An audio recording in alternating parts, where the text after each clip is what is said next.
For years, Dave and I have visited the Miami Boat Show, taking the ferry and dreaming of the day we would be sailing to the Bahamas. Well, that day has finally arrived. Almost anyway. We still have a few final details to complete before we leave. It's time for final preparations, which includes buying provisions, obtaining Maui's pet import permit for the Bahamas, getting a pet health certificate, and completing our cruising permit. Then we'll be ready to set sail. We left the mooring field at Jensen Beach and decided to sail down the ICW due to the weather. Yes, more winter storm fronts.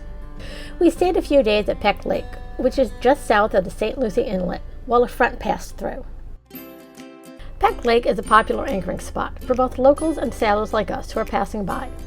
As we approached, another sailor informed us about some shoaling areas where others had gotten stuck. It's always great to receive local knowledge and combine it with your navigational tools and depth charts. Peck Lake. It's just on the other side of the speck of land. There's no road, but there is the ocean. So it's a popular spot. There's a walk. There's a pathway. I'm not quite sure if we'll be able to go today. It seems like a great spot to drop hook and walk up to the ocean.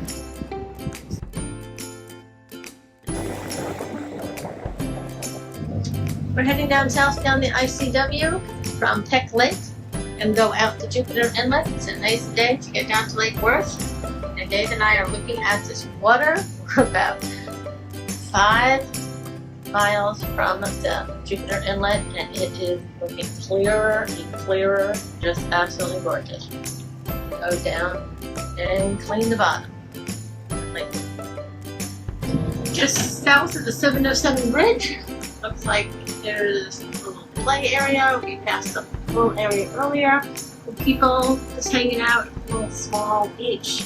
We've seen some other paddle boarders, jet skis, just a gorgeous day, gorgeous fun. Okay, very shallow water by the Jupiter Inlet. That's the bridge. Here's one bridge that was dismantled. More stressful. Yeah, definitely very shallow. Yeah.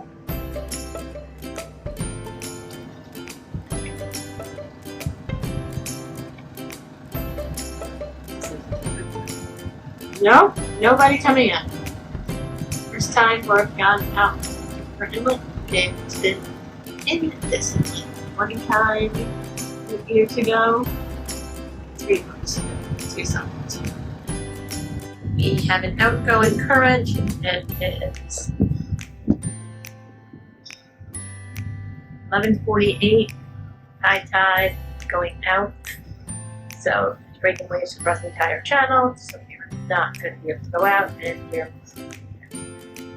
in a lot of bridges that are like 3.1 miles apart, and they open up in an hour and a half hour, so it might be a long afternoon.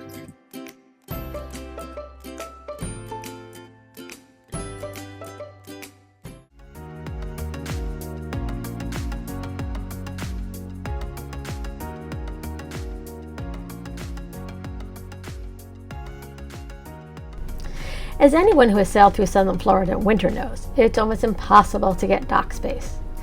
We were anchored just outside of Phil Foster Park, but the park doesn't allow overnight parking, and we wanted to rent a car to run our errands. It's much easier when you have a dog to have your own car. Well, here's where our local knowledge came in handy. We knew the Riviera Beach Marina allowed overnight parking, so I parked the car over there overnight, and Dave would pick me up in the dinghy to go back to the boat. Do so at your own risk, but it worked for us. As sailors, we have to think out of the box.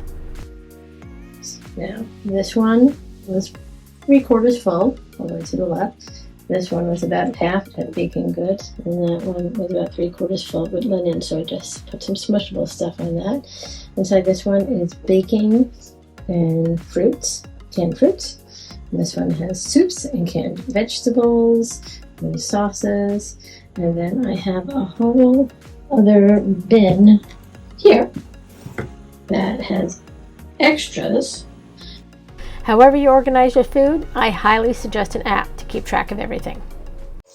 So people are surprised I'm able to cook on a boat. Not just cook on a boat, but make them damn good meals if I say so myself. Well, it's really pretty easy. You just need to modify things and be careful with cutting things up.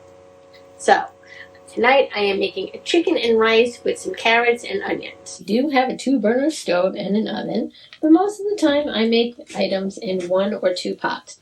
My chicken is cooked. I'm adding my cut up vegetables, my water, and my rice. And then I'm cooking for 15 minutes.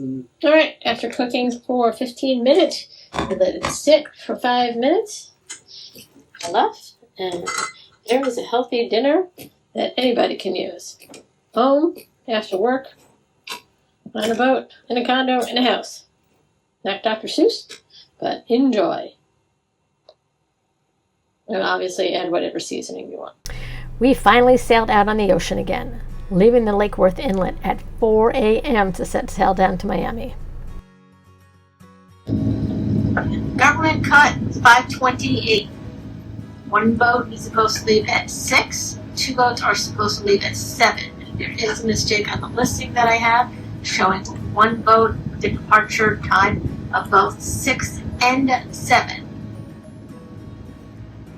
They are trying to get through around Fisher Island, and we have seen quite a few other power boats coming in and out of Government Cut Channel. This boat is Freedom of the Seas, according to the information I had. It was supposed to leave at 4:30, but it's 5:30.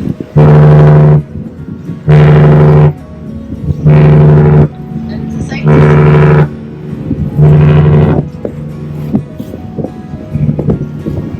That's the echo that we just heard. Yes, that's a big ship. And you want to get out of the way. Now that we're past the cruise ships, it's time to pass the freighters. It's amazing the difference when these ships are loaded up, how much lower they sit in the water. 5:30 p.m. on a Friday night in the port of Miami, and they're still working.